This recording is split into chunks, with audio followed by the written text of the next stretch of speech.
In part one, I modeled this soda bottle, and now I want to add materials. But first I want to add an environment texture. So I'm going to split my window like this, and I'm going to switch this one over to the node editor.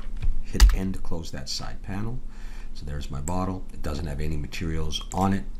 And I'm going to click on this globe icon here to go into the world. Click New, and that will put down some default nodes here. Background and world output. What I want to do is add an image texture, environment texture. So I'm going to go Shift A, or you can click Add down here. Shift A and click on Texture, Environment Texture. Bring that over here. I'm going to connect the color to the background. Now if I come over here and I go Shift Z, I'm just going to see this default sort of pink color because there's actually no image there yet. Okay, so I'm going to click Open, and I'm going to find a texture that I like, one of these HDR textures. This one here, this tropical beach. Okay, you can find a bunch of these on the internet. I'm going to hit Open Image, and now when I click Shift Z, I can see my bottle with some interesting lighting on it, but it doesn't look much like glass. All right, so we're going to be working on that now.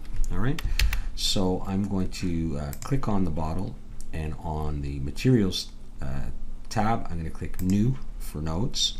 I'm going to come back over here to the object, okay, away from the world, and you'll see that it's put down essentially what you see here right in the node editor, and that's what I want to work in the node editor. All right, so I'm going to go Control up arrow to make that full screen, and here we can see my nodes.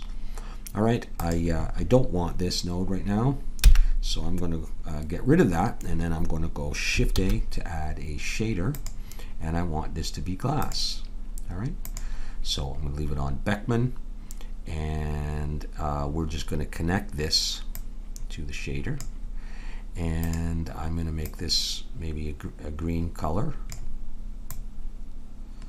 All right, let's go Control down there, and let's see, Shift Z, and we'll see, already we can start to see something going on here. All right, but we're going to change the roughness maybe to 0.03, let's say, so add a little bit so it's not perfectly shiny, whatever. We're also going to add a glossy, Shift S. Okay, so we'll make this a glossy down here, and we'll connect that as well. Oh, geez, we need a mix shader, don't we? Well, yeah, we're not going to plug that into there, so we're going to add a mix shader, Shift S, Shift A, mix shader, and we can add that to there. And I'll change this to maybe 0.01, and then we can play with the fact and how much we want to have from each of these, something like that. Now we're missing something here and something here. One thing we should be doing on the bottle, other than just the subdivision surface, is we should be adding a solidify, and that's going to change things. Let's go 0.03, let's say. We'll try that, and now you can start seeing that it looks a little bit more solid. All right, so we can decide where we want that. To make it a little bit more realistic, we'll add one more, Shift A, and we are looking for input layer weight. There it is up there, and we're going to use the Fresnel part. We're going to plug that into the FAC, and that's going to help us as well. 0.25, and make it a little bit shinier on the edges. Okay, so now it's starting to look a little bit more like a bottle, like a bit more of a transparent bottle anyhow.